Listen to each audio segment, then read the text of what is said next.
Hi guys, this is Keshav Malpani. Welcome back to 12 Minutes to CLAT. So today we are going to do a very important strategic discussion because a lot of students start their CLAT preparation while they're in 11th standard. चाहे आप 11th के last 3-4 महीने में करो, चाहे 11th की starting से करो, but a lot of people start in 11th and they're quite confused as to how to manage their preparation with school. Because generally 10th तक क्या होता है कि हमने जो कोई कॉम्पिटेटिव एग्जाम की प्रिपरेशन बहुत ऐसे इंटेंसली नहीं की होती है. हो सकता है आपने एक कॉम्पिटेटिव एग्जाम के लिए प्रिपेयर किया हो, बट उसके क्लैट का जो प्रिपरेशन का एक तरह से प्रोसेस है ना, इतना बड़ा प्रोसेस हमने कभी फॉलो नहीं किया होता.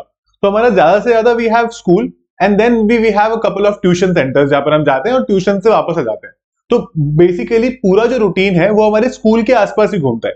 लेकिन अगर एक नया कॉम्पिटिटिव एग्जाम एंटर कर जाता है हमारे शेड्यूल में, तो it's very difficult to make time for it. Now we are quite unsure कि यार 11th पर ज्यादा फोकस करें या क्लैट पर ज्यादा फोकस करें, दोनों पर अगर फोकस करना है तो कैसे फोकस करें. तो ये बहुत ही जेन्युइन सा क्वेश्चन है. तो आज की क्लास में मैं आपके सारी क्वेरी सॉर्ट आउट करूंगा और आपको एक बहुत ही क्लियर अंडरस्टैंडिंग दूंगा as to what should you focus more on and आप दोनों को कैसे साथ में मैनेज कर सकते हो. So let's try to work on that. So first very important thing that we have to keep in mind is CLAT and 11th standard. यहां पर अगर हम बात करें तो ये हमारे मेजर इश्यूज है, राइट? कि हम 2-3 बजे तक तो स्कूल से आते हैं, उसके बाद में हमें हेक्टिक डेज रहते हैं क्योंकि कभी बीच बीच में एग्जाम आते रहते हैं, which is like a unit test हो गया स्कूल में, एनुअल एग्जाम आ गए, हाफ ईयरली एग्जाम आ गए, और फिर हमारे कुछ और स्कूल के ट्यूशन हो गए. अब how do we manage so much? क्योंकि हमें कई बार, और ये आई थिंक आपने अगर मुझे पहले भी सुना है तो you would know that CLAT requires a lot of time. CLAT is not something जो आपने थोड़े दिन किया फिर छोड़ दिया फिर थोड़े दिन किया. It is not like that. It will require a lot of regular practice from your and. तो अगर हम क्लैट नहीं करेंगे साथ साथ 11th के, तो हम लोगों को, हम उससे दूर चले जाएंगे basically, and other people will have an advantage. Now see, ask yourself this question कि हमने 11th में करने का क्यों प्लान बनाया? Why did we start in 11th? Why did we start slightly early? वो इसीलिए बनाया क्योंकि we had these issues in mind, right? कि हमको obviously want to get edge over others, हम दूसरे से आगे निकलना चाहते हैं. We clearly want to get more time to rectify the mistake. We want to beat the competition with more practice. मैं जितना ज्यादा टाइम प्रिपेयर करूंगा उतना ज्यादा मेरे लिए यूजफुल है, राइट? तो अब वो यूजफुल है, लेकिन अब क्या होता है, मैं जब प्रिपरेशन मैंने स्टार्ट किया तो मैं बहुत जीलस हूं कि मतलब मेरे को करना है, want to do this. As I go into the preparation, मेरा वो थोड़ा थोड़ा जब जैसे ऑब्स्टिकल सामने आते हैं ना, मेरा जील कम होता जाता है, क्योंकि 11th में आपको लगता है कि सब ठीक ठाक हो रहा है. एक और मैं आपको बहुत इंपॉर्टेंट बात बताता हूँ. जैसे मान लो आपकी क्लास में there are 40, 45, 50 students in your school. अब मोस्टली सारे स्टूडेंट्स ना सिर्फ 11th और 12th की प्रिपरेशन में लगे होते हैं, है ना. उनको कोई ज्यादा कंपेटिटिव एग्जाम्स वो नहीं देते. तो उस 50 में से 5 ही ऐसे बच्चे होते हैं जो कंपेटिटिव एग्जाम देते हैं. तो हमें क्या आजकल फोमो हो जाता है ना, just fear of missing out, कि यार ये लोग तो 11th में अच्छा कर लेंगे, what if I am not able to do well? I have been a decent student, so I also want to do well in 11th and 12th standard. तो इसीलिए क्योंकि सारे बच्चे वो कर रहे हैं ना, तो एनवायरनमेंट ही ऐसा हो जाता है कि हमारा भी मन करता है और हमें पेरेंट्स भी पुश करते हैं आफ्टर अ पॉइंट कि तुम 11th और 12th में अच्छा करो, और वहां हम बहुत ज्यादा कंफ्यूज हो जाते हैं.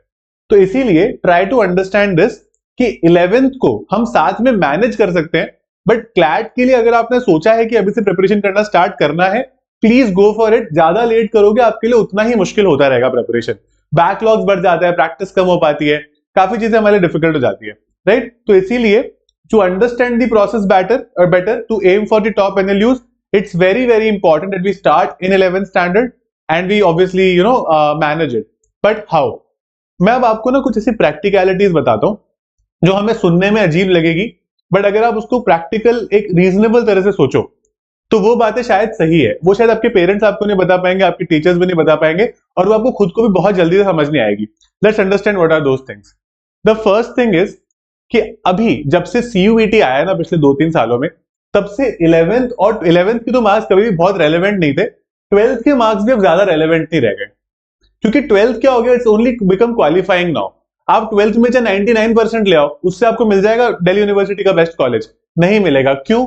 क्योंकि आपको फिर वो एक एंट्रेंस एग्जाम देना ही पड़ेगा अगर आपको वहां भी जाना है. तो 12th की और 11th की रेलेवेंस ना बहुत ज्यादा कम हो गई है.